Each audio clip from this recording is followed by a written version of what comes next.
Thank you, Lord God. Hallelujah. Salamat, Lord God, sa kapayapaan. Salamat, Lord God, sa kagalakan. Salamat, Lord God, sa kagalingan. Salamat, Lord God, sa kasapatan. Salamat, dakilang Diyos, sa magandang bagay na patuloy nga po ninyong ginagawa sa buhay ng bawat isa sa amin, Panginoon. Tunay nga po, dakilang Diyos, na kamangha-mangha ang iyong mga gawa, Panginoon. At tunay nga po, Lord God, na napakabuti mo sa bawat isa sa amin dahil binibigyan po ninyo kami ng mga ganitong awitin upang ipaalala sa amin kung sino ka talaga, Panginoon. At salamat, dakilang Diyos, dahil patuloy mong ipinapahayag sa amin ang iyong kabutihan, Panginoon, ang iyong pag-ibig, ang layunin sa buhay ng bawat isa sa amin, Panginoon. Kaya salamat po sa iyo dahil alam po namin, Lord God, na patuloy kang gagawa, patuloy kang kikilos sa buhay ng bawat isa sa amin, Panginoon. Hallelujah. Tunay nga po, Panginoon, na napakabuti mo at nagagalak kami, Lord God, na patuloy na magpuri at magpasalamat sa iyong dakilang gawa sa buhay ng bawat isa sa amin, Panginoon. Lord, salamat dahil hindi ka pa po tapos sa buhay po namin, Panginoon. Salamat sa iyo dahil meron ka po pong nais na gawin at maraming pong salamat sa iyo dahil patuloy kang gagawa at patuloy ka namin papayagan na pangunahan ang bawat isa sa amin, Panginoon. Tunay nga pong napakabuti mo. Tunay nga po, Panginoon, na ikaw ay tapat. Ang pag-ibig mo ay walang hanggan. Hindi ka nagkukulang. Lahat ng mga bagay ng aming pangangailangan. Salamat sa iyo, Panginoon, dahil ikaw ang siyang magbibigay ng lahat ng ito, Panginoon. Kaya tunay nga po, Lord God, na masasabi namin na ang Diyos na aming pinaglilingkuran ay tunay ngang napakabuti sa bawat isa sa amin, Panginoon. Hallelujah. So palakpakan po natin ang ating Panginoon. Hallelujah. Meron pong nakasulat sa Bible na sinasabi, forget those things which are behind and reaching forth for those things which are before. So ang sabi po doon, kalimutan po natin yung nakaraan. Kalimutan po natin yung mabubuti, yung magaganda na nangyari nung nakaraan. Pero ang isang bagay na kahit na kailan ay hindi natin makakalimutan ay yung pagmamahal na ginawa ng ating Panginoon sa krus ng Kalbaryo.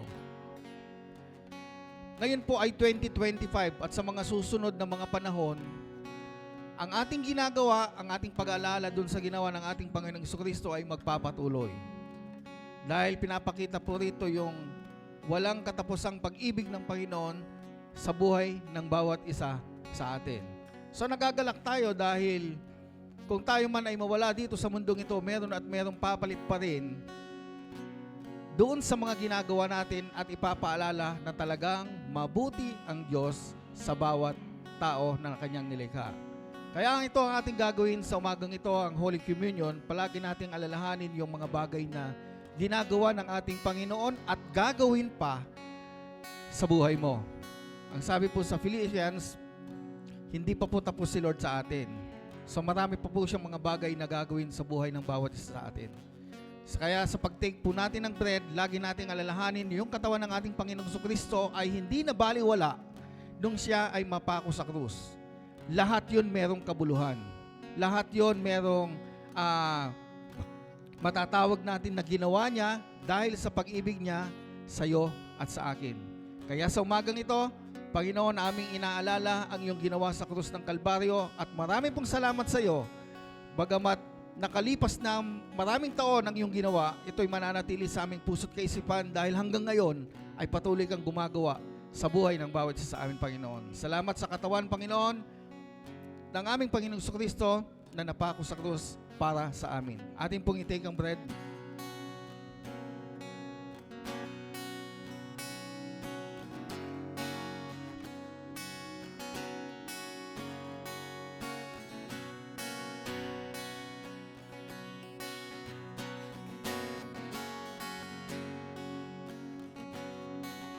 Ganun din po, Lord God, amin pong pinagpapasalamat ang dugo na tumigis sa krus ng Kalbaryo para sa kililinis ng aming mga kasalanan, Panginoon. Salamat, Lord God, dahil pinatawad mo na kami noon, ngayon, at magpakailanman. Kaya dito po itinitig po namin na may pananampalataya at may pasasalamat na ibabalik sa iyo sa pangalan ni Jesus. Sa ating pong itig,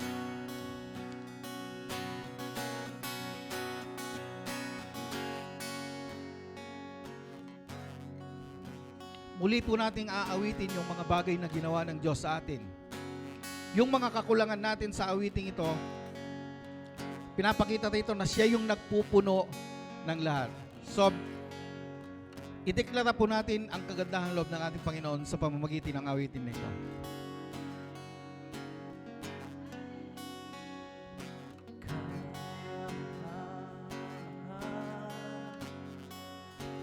Ang iyong gawa di mali ng pag-ibig.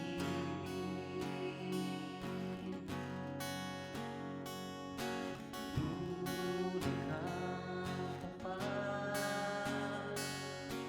yaya mo'y sapat, ng katulad. Walang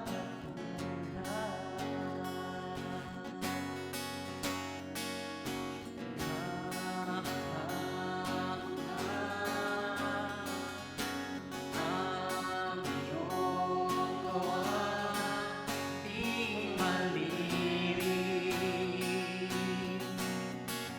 ang iyong pag-ibig. Tunay kang tapat, yaya mo'y sapat, walang katulad, walang katulad. Jesus, ikaw ang tahanan. Jesus, kapahingahan. Jesus, kapayapaan. Jesus, kagalingan.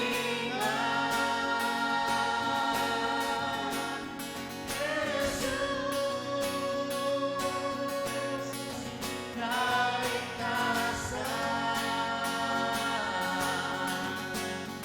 Jesus, kasapatan. Let's declare this song ang buhay mo. Ang buhay mo, ang buhay mo, ang buhay mo, ang buhay mo, ang buhay mo, ang buhay mo.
Palakpakan po natin si Lord.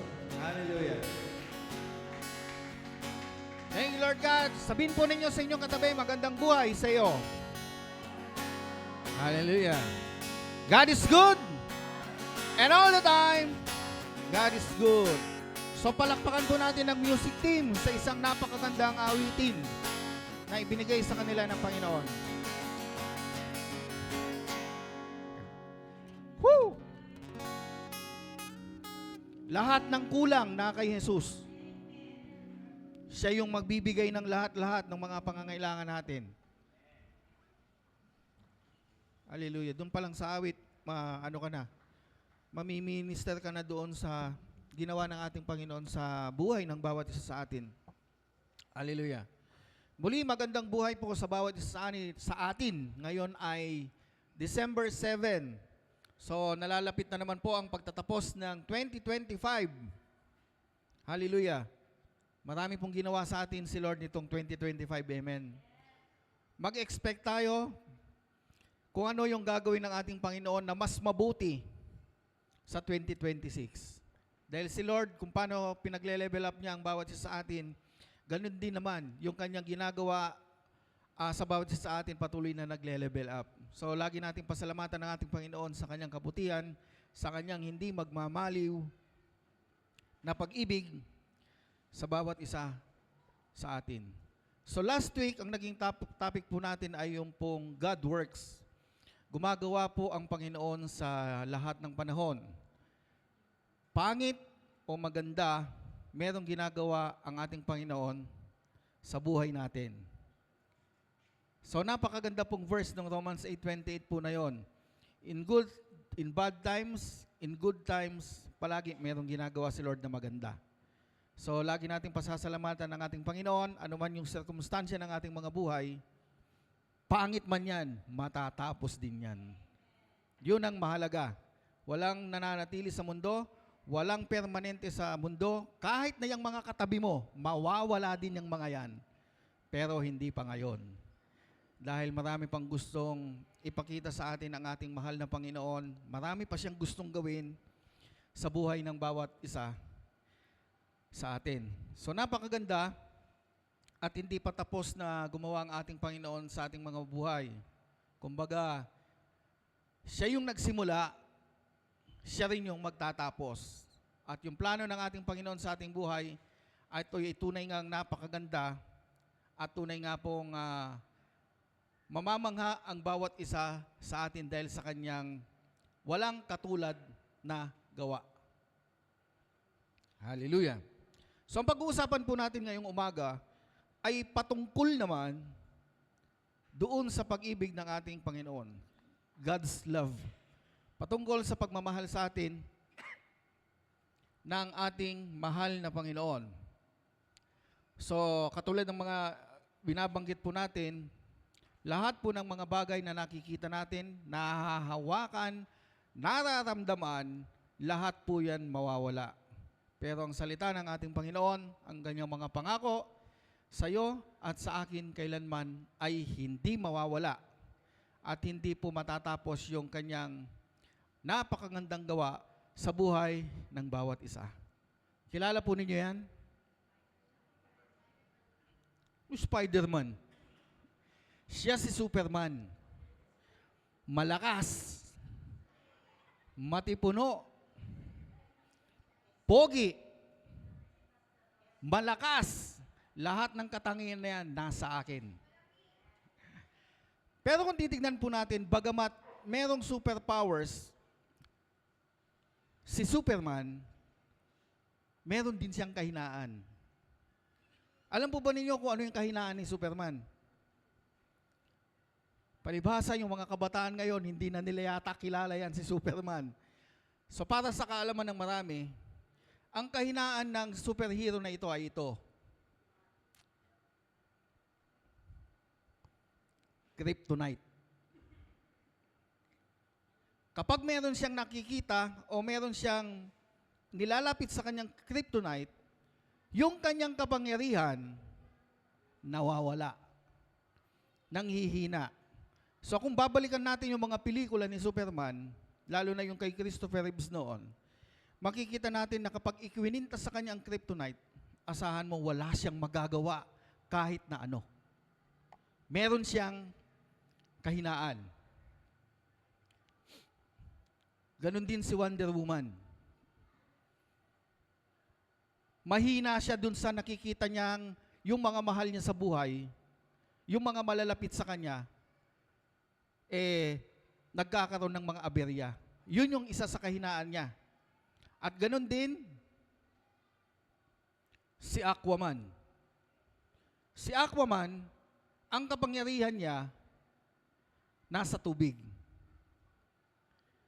Yung nagagawa niya sa tubig, hindi niya nagagawa sa kalupaan. So, ibig sabihin, mahina siya sa kalupaan. Sapagkat sa tubig, pwede niyang kausapin yung mga isda o anumang uring laman ng dagat na mayroong buhay. Nakakausap niya yan. Pero, meron din siyang kahinaan. Incredible Hulk. Ganyan yung katawan ko noon nung hindi pa ako kumakain ng kanin ng lamig. Kumain lang ako ng kanin lamig, kaya ako naging ganito. So, si Incredible Hulk, meron din niyang kahinaan. Ito yung radiation. At ganoon din, naghihina siya kapag nakikita niya yung kanyang mahal na si Betty. Dahil si Betty, siyempre anak siya ng militar, at yung militar na yun, yung general na yun, yun yung nagpapapatay sa kanya. So, isa yun sa mga kahinaan ni Incredible Hulk. Puro super friends, no? Sa lahat ng mga superheroes, si Batman ang pinakamahina. Bakit? Dahil si Batman ay isang ordinaryong tao lang. Hindi siya katulad ni Superman na meron siyang powers. Si Batman wala. Ngayon, alam nyo na. Kung papansinin nyo, pero yung mga nakaraan o mga sumusunod yata na panahon, lumilipad na rin si Batman. Pero noon, hindi. Wala siyang physical, human kasi siya, kaya yun yung kahinaan niya. Matalino siya. Madiskarte. Napag-aaralan niya lahat yung mga galaw ng tao, kaya siya ibinilang bilang isang superhero. At ganoon din si Spider-Man. Ano yung isa sa kahinaan ni Spider-Man? Matanong ko kayo kung alam niyo. Mahina si Spider-Man kapag nakikita niyang nahihirapan yung kanyang mga mahal sa buhay. Hindi ba't namatay yung kanyang lolo dahil sa kanyang hindi sinasadyang kagagawan? Namatay yung lolo niya at yun ay dinibdib niya. Hindi niya ipinakita na superhero siya ng mga ilang mga panahon dahil nagilty siya dun sa nangyari dahil sa kanya mismong kagagawan. At isa pang kahinaan ni Spider-Man, mahina siya sa tubig. Meron na po ba kayong nakitang langgam na naliligo? Gagamba na naliligo? Isa po yun sa kahinaan ni Spider-Man, yung tubig. So kung titignan po natin, lahat po sila merong kahinaan. Lahat po sila merong kapangyarihan. Pero kung titignan naman po natin yung kapangyarihan nila, oo, masasabi nating mahal nila yung mga tao. Kaya nga sila yung mga ginawang tagapagligtas ng mga tao eh. Pero kung titignan natin, limitado yung kanilang kakayahan. Hindi sila umiikot sa buong mundo. Kung titignan natin yung kanilang mga pelikula, nandun lamang sila dun sa iisang vicinity o sa iisang lugar. Wala sila sa Israel, wala sila sa Europe, wala sila sa Pilipinas, kundi isang parte lang ng mundo naroroon sila. Oo, mahal nila yung tao, pinagtatanggol nila yung mga tao, pero limitado ang kanilang mga galaw. Limitado rin yung kanilang pwedeng ibigay sa iyo. Ngayon ang tanong ay ito, pwede po ba nating masabi ng ating Panginoon ay superhero? Sino yung nagsasabing amen? Taas ang kamay. Sino yung nagsasabing hindi? Taas ang kamay. Ayun, meron pa rin sa inyong walang pakialam dahil walang nagtataas ng kamay. Kung titignan po natin ang ating Panginoon, superhero po natin yan. At kung titignan po natin, kahit nasaan ka, nasaang lupalop ka ng mundo, nandoon ang ating Panginoon. Si Superman, hindi. Si Incredible, hindi. Hindi limitado ang kanyang kapangyarihan sa bawat tao na kanyang nilalang. Nasa ilang bilyon na ba ang taong nabubuhay sa mundo? Sobrang dami na. Pero, alam pa rin niya kung ano yung pangangailangan ng bawat isa. Kaya talagang masasabi nating superhero ang ating Panginoon. Sino naman po ang naniniwala rito na mayroong kahinaan ng ating Panginoon?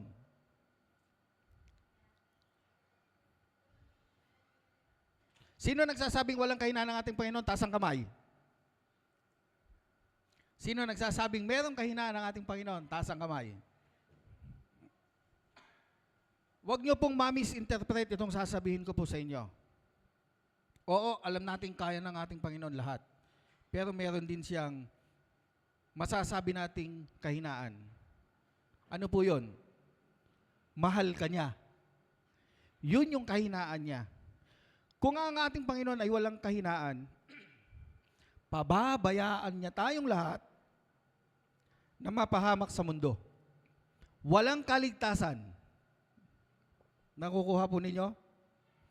Ulitin ko po, huwag niyo pong ma-misinterpret itong sinasabi ko sa inyo. Mahal na mahal tayo ng ating Panginoon. Ayaw kanyang nahihirapan. Yun yung isa sa mga nakikita niya o nalulungkot siya kapag nakikita kanyang nahihirapan. Ito yung tanda ng kanyang pagmamahal sa atin. Kaya nga ibinigay niya ang kanyang nag-iisang anak na si Jesus para hindi ka mapahamak. Gusto niya magkaroon ka ng buhay na walang hanggan. Gumawa ang mga tao ng Torre ng Babel para mapalapit sa Diyos, pero hindi umubra. Hindi natin kayang abutin ang ating Panginoon. At alam yon ng ating Panginoon, kaya siya mismo yung gumawa ng paraan para lumapit sa atin. Siya yung nag-initiate, siya yung nagsimula. Ang mga tao, sige, gawa lang ng gawa yan. Pero ang ating Panginoon, siya mismo yung bumaba, siya mismo yung nag-initiate na yung mga kasalanan natin, kunin niya. Dahil yon sa kanyang dakilang pagmamahal sa bawat isa. Kaya ang pag-ibig ng ating Panginoon ay walang katulad. Kaya ang sabi dito, for I am convinced that neither death nor life, neither angels nor demons, neither the present nor the future, nor any powers, neither height nor depth, nor anything else in all creation will be able to separate us from love of God that is in Christ Jesus. Walang sino man ang makapaghiwalay sa atin sa pag-ibig ng ating Panginoon. Lahat yan, nandyan na. Lahat ng naiisip mong kahirapan, nandyan na sa verse na yan. Kaya kung titignan po natin, hindi natin talaga matatawaran yung pag-ibig na ibinigay sa atin ng Panginoon. Yung kanyang pagmamahal, puro, dalisay, walang tinatangi, pagmamahal na pantay-pantay. Yung ibang mga magulang, aminin man natin at hindi, merong mga favorite sa mga anak yan. Tama ba mga magulang?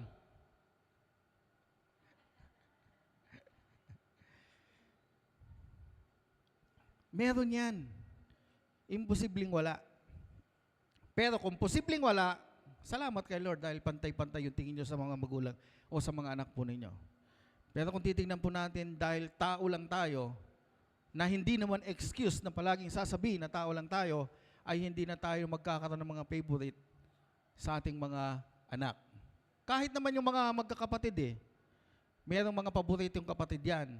Katulad halimbawa si Jello, Paborito niyang kapatid, si Gab. Si Gab, ang paborito niyang kapatid din, si Jello. Bakit? Kasi dalawa lang sila. So kung titignan po natin, lahat ng mga bagay na narito sa mundo, ginawa ng Diyos para sa ikabubuti ng lahat. God's love. Ito, kung ang naging topic natin noong nakaraan ay patungkol dun sa God works, ngayon, patungkol naman sa kanyang pamamahal o God's love.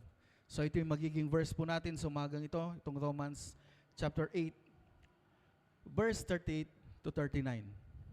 Sabihin po ninyo sa inyong katabi, mahal na mahal ka ng Diyos. At dahil mahal na mahal ka ng Diyos, meron siyang ginagawa sa iyo.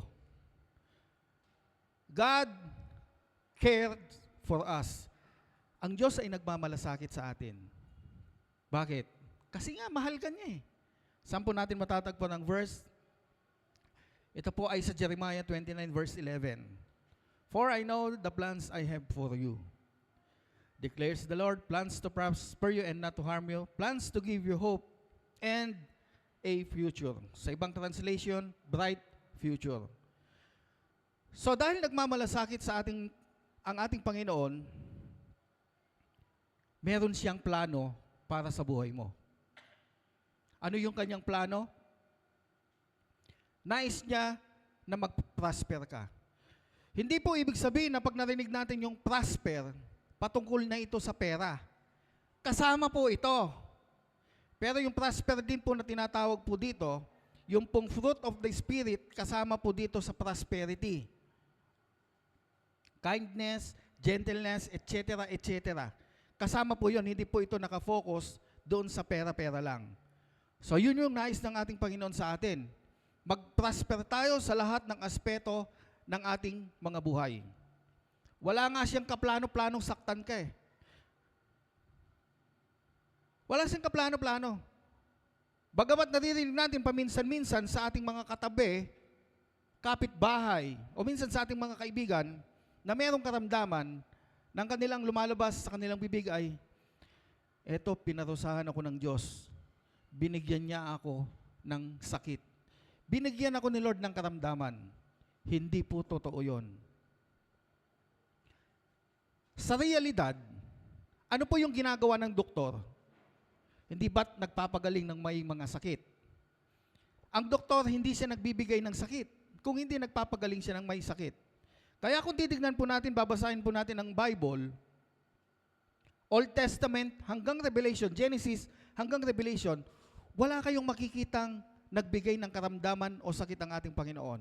Pero, merong permiso. Ang titignan po natin dito ay yung pong patungkol doon sa istorya ni Job. Nagkaroon po siya ng karamdaman. Kaya lang naman naglilingkod sa iyo yan dahil pinagpapala mo, ang sabi ng kaaway. Pero kung makikita mo nahihirapan yan, hindi ka nasasambihin yan. Anong sabi ng Panginoon kay Satanas? Sige, pero huwag mo siyang papatayin. May permiso. Sinong nagbigay ng sakit? Si Lord? Hindi. Si Satan. Doon pa lang mayroon ng assurance na pagmamahal ng ating Panginoon sa atin. Hindi tayo mamamatay dahil lamang sa problema. Hindi tayo mamamatay dahil sa mga walang kakwenta-kwentang bagay. Dahil meron ng assurance ang ating Panginoon, wala siyang planong saktan ka. Oo, dumadating ka sa paghihirap, nahihirapan ka kuminsan, hindi mo alam kung ano yung gagawin mo minsan, pero lahat yan, merong purpose. Gusto niya maging matatag ka. Gusto niya palagi kang lumapit sa Kanya. Kaya nga nagmamalasakit siya sa iyo eh. Kaya sa mga sandali, kung minsan hindi mo alam kung ano yung gagawin mo, balikan mo yan, Jeremiah 29:11. Lord, bakit nawala ito? Lord, bakit nalugi? Lord, bakit ganito? Bakit nagkaroon ako ng sakit? Bakit nagkaroon ako ng karamdaman? Bakit nasunog yung bahay namin? Bakit ganito, Lord? Bakit nawalan ako ng mahal sa buhay? Lahat yan nasa Jeremiah. Lahat ng kailangan mo, makikita mo yan. Lahat ng dumadating sa'yo, makikita mo dyan.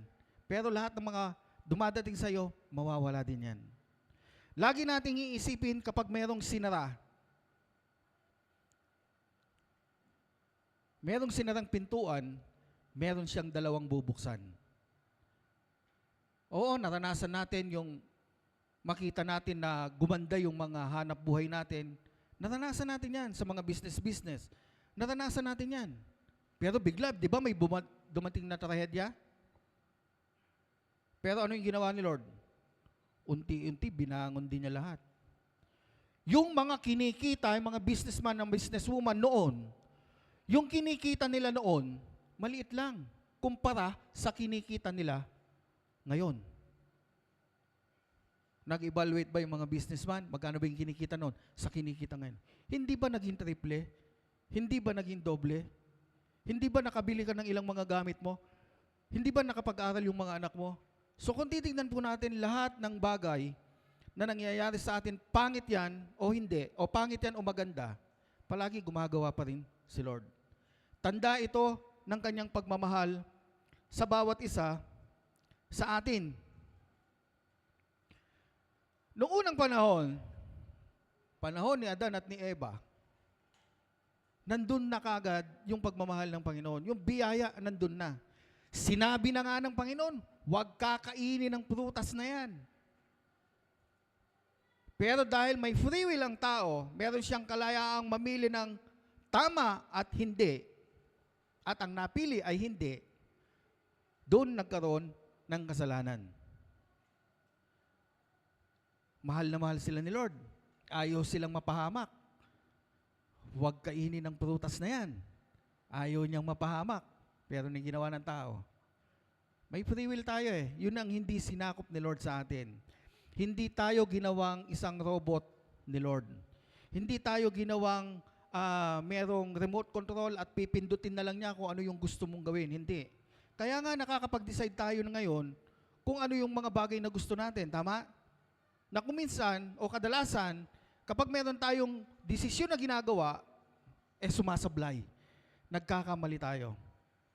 Bagamat nagkakamali tayo, yung pag-ibig ng Panginoon, nandoon pa rin. Biruin nyo, nagkasala si Adan at saka si Eva. Anong ginawa ng ating Panginoon? Pinalayas niya. Pero hindi doon nagtatapos. Kahit na pinalayas niya si Adan at si Eva, ginawan pa rin niya ito ng kasuotan. Sapagkat nalaman nga ng dalawa, nung sila'y kumain ng pinagbabawal na prutas, nalaman sila ay hubad, nagalit ang Diyos, pinalis sila doon sa halaman ng Eden, pero ginawan pa rin sila ng damit ng ating Panginoon. Ang mag-asawa ay ginawa niya ng damit na yari sa balat ng hayop. Nandoon pa rin yung pag-ibig ni Lord. Hindi pa rin niya sila pinabayaan. Kasi alam ni Lord, kung wala silang damit, lalamigin sila. Kung wala silang damit, sisipunin sila. Kung wala silang damit, bagamat hindi pa uso ang sakit noon, pero sa panahon natin ngayon, kung palalawakin natin ang ating kaisipan, subukan mong maging hubad sa loob ng isang araw. 24 hours, tignan natin kung ano yung kalalabasan mo sa kinabukasan. Maaaring sisipunin ka na.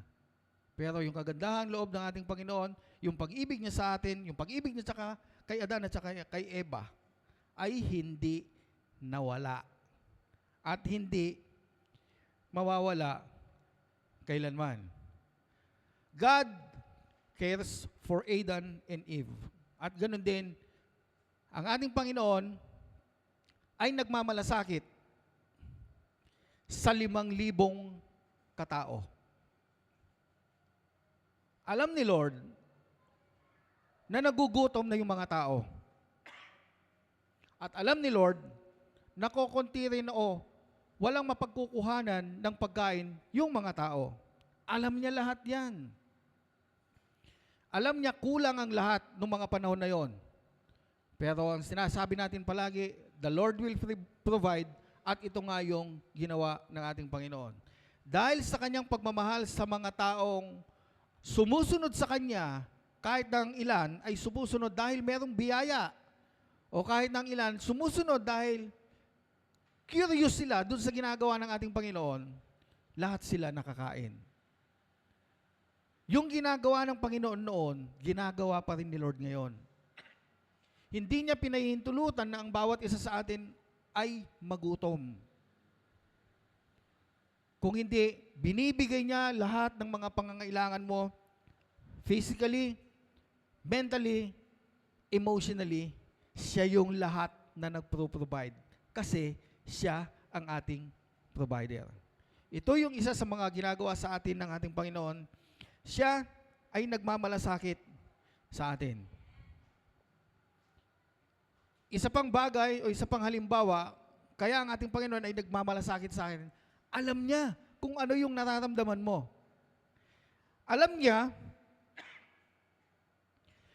na may darating na panahon na malulungkot ka. Alam ng ating Panginoon na may darating na panahon na mag-aalala ka.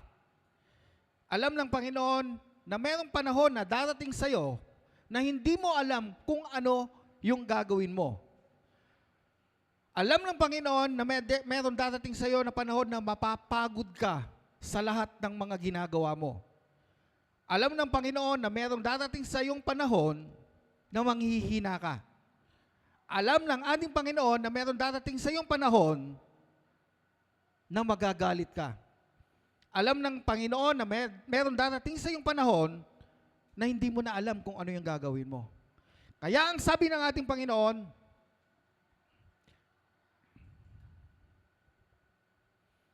sa Matthew 11:28, alam niya lahat yung pagdadaanan mo eh. Kaya ang sabi po niya rito, lumapit kayo sa akin, kayong mga nahihirapan at nabibigatang lubha. Sa iyong pasanin at kayo'y bibigyan ko ng kapahingahan. Ito yung isa sa mga assurance sa atin ng ating Panginoon. Na kung meron kang problema na kinakaharap, meron pa ring peace of mind na mararanasan buhat sa ating Diyos. So alam niya kung ano yung pangangailangan mo. Alam ng Lord na may darating sa'yo na talagang magugulumihanan ka. Alam niya lahat yan. Alam niya kung ano yung mararamdaman mo. Yung pong mga nakasulat pa sa Biblia ay isang aksidente para mabasa lang natin? Hindi. Lahat yan ginawa ng ating Panginoon sa pamamagitan ng kanyang mga alagad dahil alam niya, mararanasan ng buong sangkatauhan ang mga bagay na yan. Wala ngang lingid kay Lord eh. Lahat alam niya. Hindi pa lumalabas sa bibig mo, alam na niya kung ano yung nasa isip mo. Hindi mo pa sinasabi kung ano yung kailangan mo, alam na niya kung ano yung kailangan mo. Hindi mo pa sinasabi sa kanya kung ano yung problema mo, alam niya kung ano yung problema mo. Dahil mahal ka niya at dahil siya ay nagmamalasakit sa iyo. Alam po ba ninyo na inaalala ka ni Lord bawat sandali ng buhay mo? Lagi kanyang iniisip. Ikaw yung kanyang apple of the eye. Ikaw yung palaging tinitignan niya. Ikaw yung palaging pinapanood niya. Kapag nakikita ka niya na masaya, masaya siya. Kapag nakikita ka niya na malungkot, malungkot din siya. At gagawa siya ng paraan para sumaya ka. Kapag nakikita niyang gumaganda ka, natutuwa siya. Dahil pati yung mga katabi mo sinasabi, ang ganda ng gupit mo, pastora. Natutuwa siya pag ganun. Hindi yun mawawala sa kanya dahil nakikita niya yung mga bagay na ginagawa niya sa'yo. Kaya wag po tayong mawawalan ng pag-asa. Merong isang Diyos na nagmamalasakit sa'yo. Yung asawa mo, yung anak mo, yung nanay mo, yung tatay mo, oo, matutulungan ka niyan, pero limitado. Pero si Lord, sa mga sandaling wala ka nang makausap, hindi lahat ng mga taong malalapit sa'yo ay pwede mong sabihin ang problema mo. Pero si Lord, kahit sabihin mo yung pinakapangit na nangyayari sa'yo, makikinig pa rin siya sa'yo. Dahil mahal na mahal ka niya, at dahil siya ay nagmamalasakit sa'yo. God cares for you. God's love for us is too much wide. Ang pag-ibig ng Lord ay napakalawak. Naniniwala po ba kayo rito?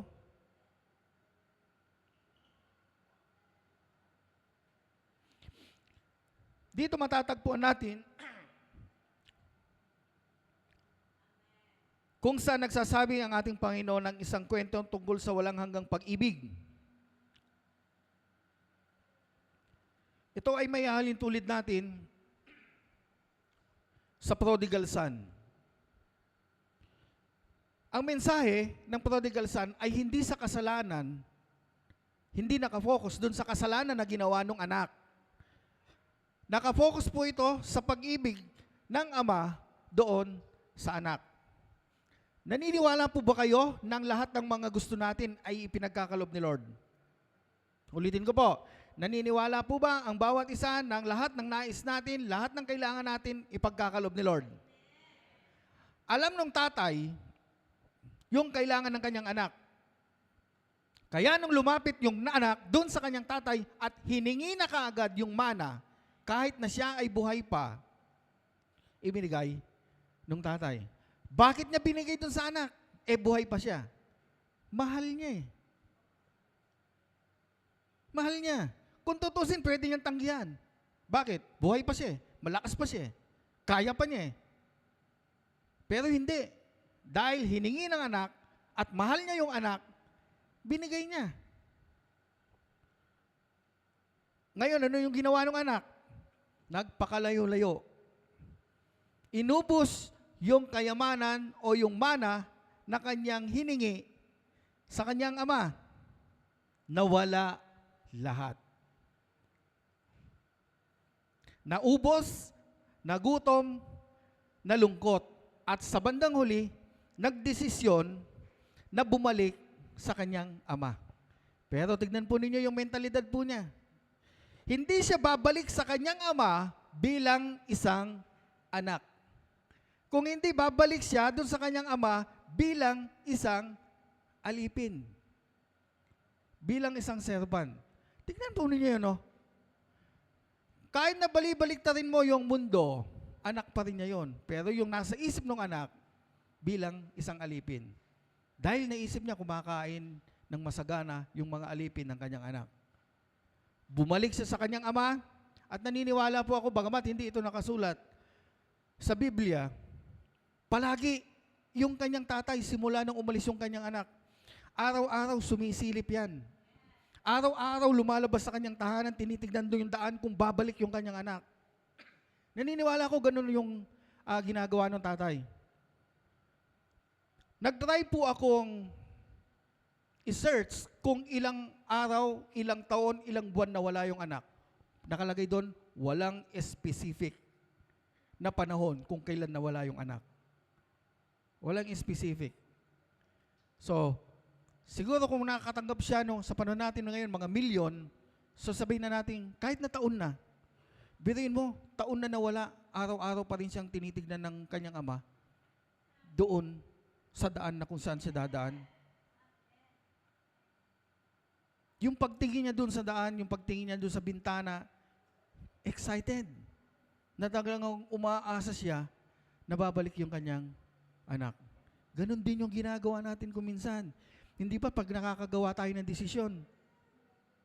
Tapos, mali pala yung desisyon na nagagawa natin. Kuminsan balungkot tayo. At nakakaramdam tayo na kuminsan na parang hindi na tayo karapat-dapat. Hindi na tayo makalapit kay Lord. Hindi na tayo nag-church kuminsan dahil nakagawa tayo ng mali. Hindi. Alam po ninyo, kung gaano kalapit si Lord sa atin ngayon, kung siya ay katabi natin ngayon, kapag nagkasala ka, mas malapit pa siya sa'yo.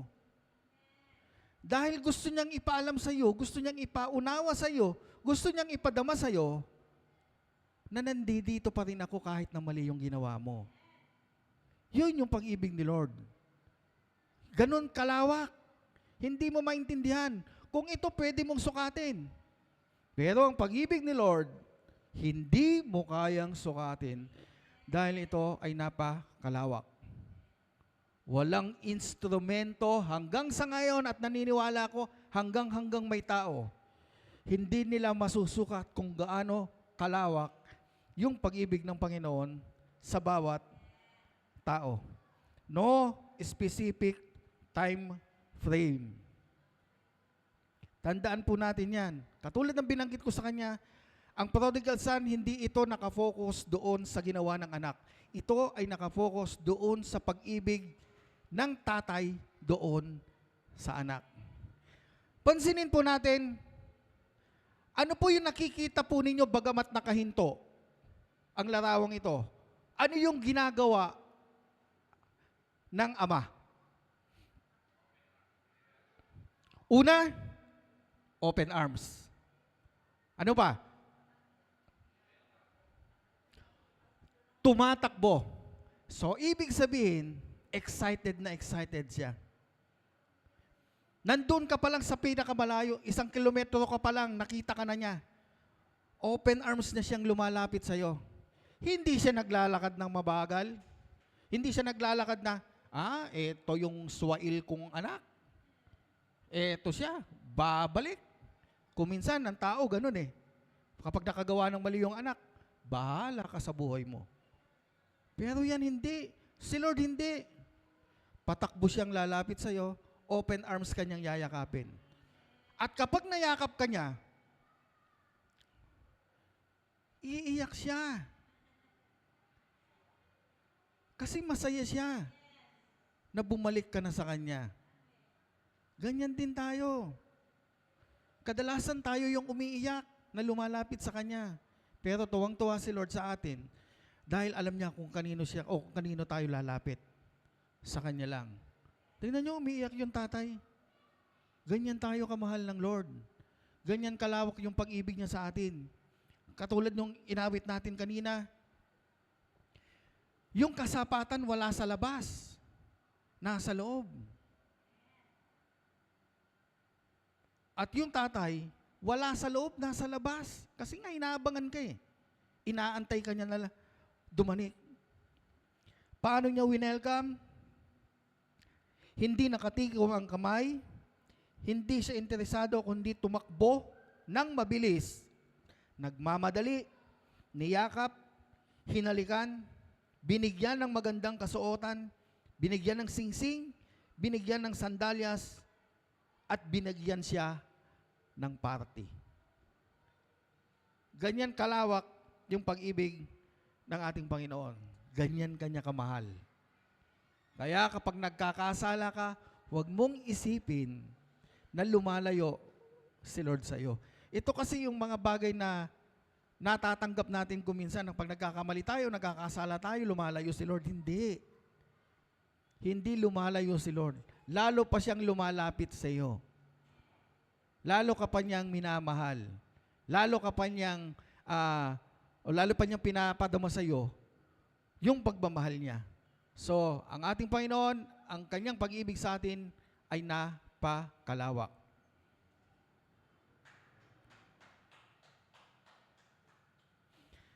Number 3, bagamat hindi po nakalagay dyan, God's love for us is too much deep. Sobrang lalim. Ang pag-ibig ng tao, conditional. Halimbawa, sa manliligaw, halimbawa, si MJ, mayroong nililigawan, gusto din siya ng babae. Si MJ, meron siyang bagay na ginagawa na ayaw ng babae. Sasagutin kita, MJ, kung aalisin mo yan. Sasagutin kita, MJ, kung hindi ka ganyan. Merong kondisyon. Pero ang ating Panginoon, dahil malalim ang kanyang pagmamahal sa bawat isa sa atin, mamahalin ka niya maging sino ka man.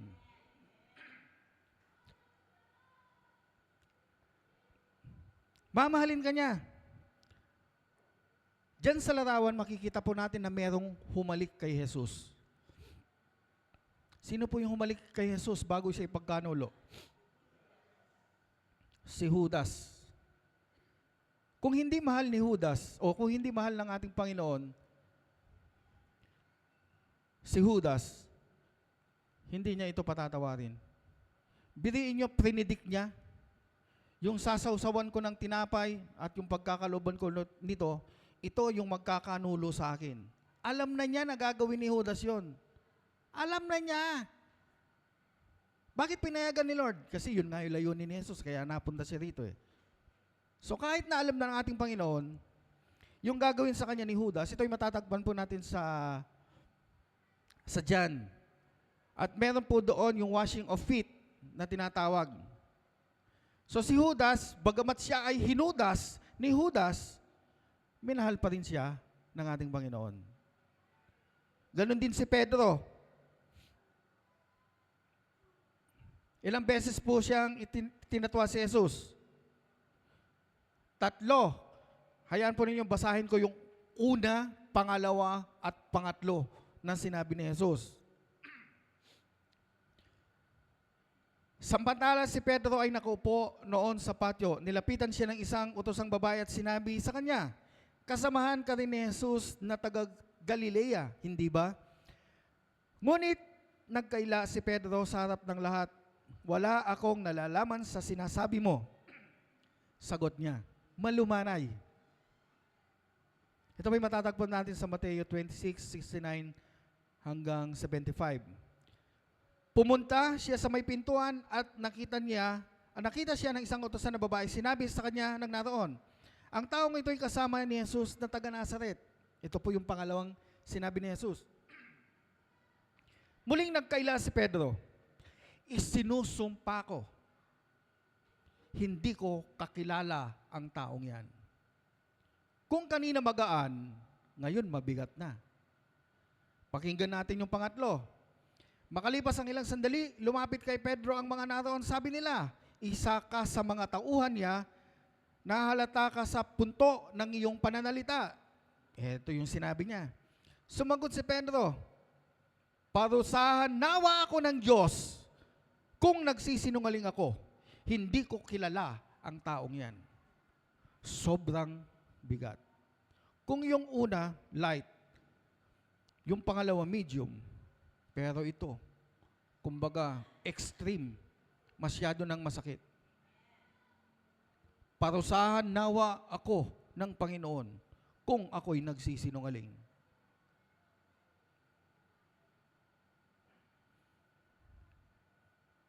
Walang kapatawaran. Kung titignan natin sa ating mga, kung iisipin natin, sarili masyadong masakit. Yung nakakagawa sa atin ng mali, minsan, okay, patatawarin natin. Pangalawa, patatawarin pa natin. Pero yung pangatlo, minsan may kondisyon na eh. Aminin na natin, na paulit-ulit na ginagawa, talaga mayroong kondisyon. Pero si Lord, wala. Kaya nga, bago kapag gumawa ng mali, pinatawad ka na ni Lord. Inunahan ka na niya. Tingnan po ninyo yon. Bago yung washing of feet, alam niya si Judas, huhudasin siya. Alam niya si Peter, itatatwa siya. Alam niya si Tomas, hindi maniniwala sa kanya. Pero ano yung ginawa ni Lord? Dahil malalim ang pag-ibig niya sa kanyang mga alagad, sa ating mga alagad, sa ating lahat, kaya hindi ka pa nagkakamali, hindi ka pa nagkakasala, pinatatawad ka na niya. Ganyan ang pag-ibig ng ating Panginoon sa atin. Ang sabi po sa Roma, ngunit pinatunayan ng Diyos ang kanyang pag-ibig sa atin nang mamatay si Kristo para sa atin nung tayo'y makasalanan pa. Napakadakila ng pag-ibig ng ating Panginoon sa bawat isa sa atin. Siya'y nagmamalasakit, kanyang pag-ibig ay napakalawak, ang kanyang pag-ibig ay napakalalim.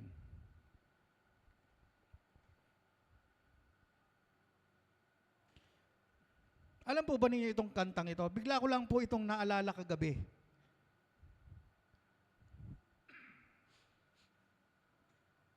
Sa mga may edad na slight, alam nila ito.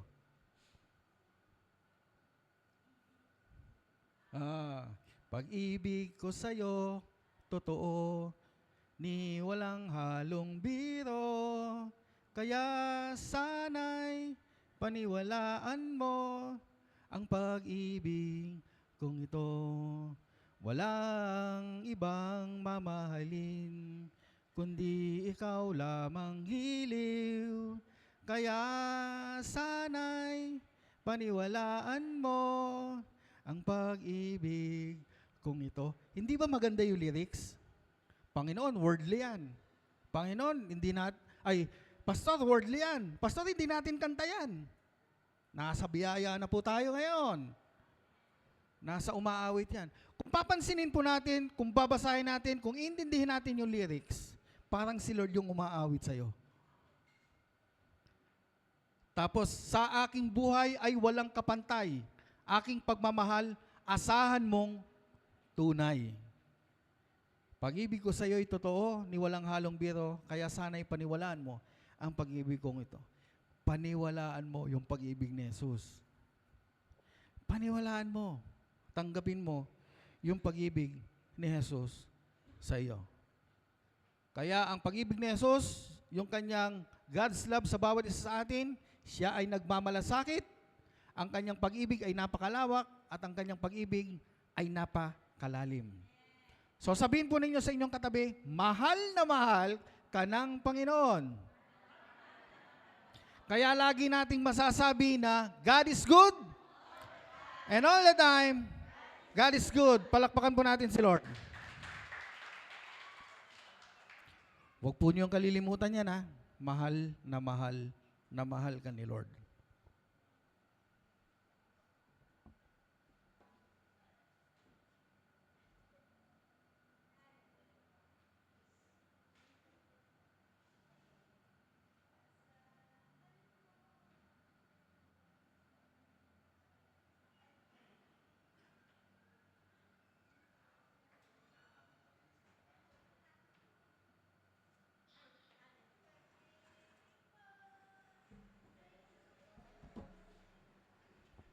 Hallelujah.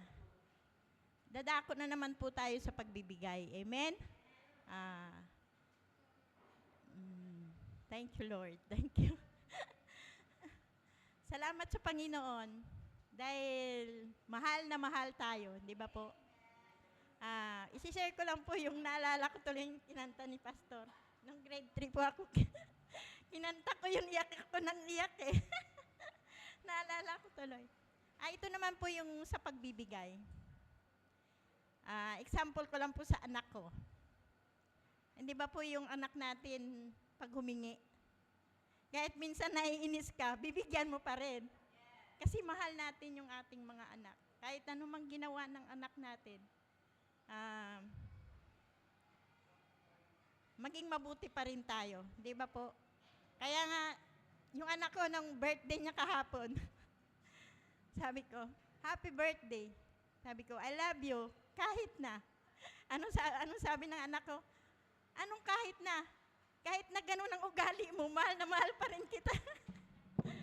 Ganon din po sa pagbibigay. Hindi ba po? Kaya nga po yung sa Hebreo 13 verse 16, na huwag nating kaliligtaan ang paggawa ng mabuti. Di ba po? Maging sa kapwa natin. Dahil ang Diyos ay nalulugod. Di ba po? Ang pagbibigay po, ako na-experience ko po kasi pag nagbibigay ako, talagang masaya ako. Saka alam naman ng Diyos kung anong pangangailangan natin sa araw-araw. Hindi niya tayo, kahit minsan, hindi naman sa araw-araw natin na pamumuhay, hindi po, yung nawawalan din tayo, minsan nawawalan tayo ng bigas. Pero hindi po nananatili doon na mawawalan ka. Mayroon pa rin na mayroon talaga. Kasi ang pangako ng Diyos, hindi tayo iiwan, hindi tayo pababayaan. Di ba po? Kasi mahal na mahal tayo ng Diyos. Kaya hindi lang po sa pera, kundi sa lahat ng aspeto ng ating pamumuhay, na ang Diyos ay laging mabuti. At tayo ay mahal na mahal tayo ng Diyos. Kaya tayo nananatili dito kasi alam natin na mahal tayo ng Diyos. Di ba po? Mahal na mahal tayo. Kaya tayo po ay magbibigay sa Panginoon. Amen? Sige po. Sige po, tayo ay manalangin. Ama naming makapangyarihan sa lahat, kami po ay lumalapit sa inyo na nagpapakumbaba sa inyong harapan. Tunay nga po na ikaw ay mabuti sa buhay ng bawat isa sa amin, Panginoon. Salamat po, Lord, dahil hindi mo kami iniiwan, hindi mo kami pinababayaan. Ano man po yung pangangailangan ng aming mga kapatiran. Salamat po, Lord, dahil patuloy na pinagkakaloob mo, Panginoon. Salamat po, Lord, at ang malilikom sa araw na ito ay magamit lamang sa nais mo, Panginoon. Salamat po, Lord. Ito pong aming dalangin sa matamis na pangalan ng aming Panginoong Hesus. Amen. Sasapat ang biyaya mo, di kulang ang pagpapala mo, laging umaabot.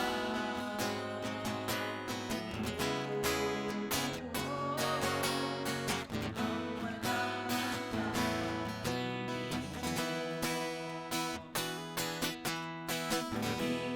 Tayo pong lahat ay tumayo, tayo po'y umawit. Ang biyaya mo, di nagkukulang. Ang pagpapala mo, laging maapaw. bumubuhos. Ang walang hanggang pag-ibig mo. Awitin po natin ulit. Di sasapat ang biyaya mo, di nagkukulang ang pagpapala mo, Laging umaapaw. Bumubuhos ang walang hanggang pag-ibig mo. ang walang Hanggang pag-ibig mo. Ang walang hanggang pag-ibig mo. God is good. And all the time, atin pong itaas ang ating mga kamay. Ang pagpapala at pagmamahal ng ating Panginoon ay patuloy ninyong mararanasan. Binahal ka ng Diyos noon, binahal ka ng Diyos ngayon, bukas, wala ka pa rin niyang sawang mamahalin. Iyong tatanda ng kanyang mga pangako, kung ano man ang pinasimulan niya sa buhay mo, ito ay kanyang tatapusin. Ang araw na ito'y pinagpala, buong linggo ninyo'y pinagpala na rin, paniwalaan mo, tanggapin mo, sa ngalan ni Jesus, Amen! Magandang buhay po sa lahat!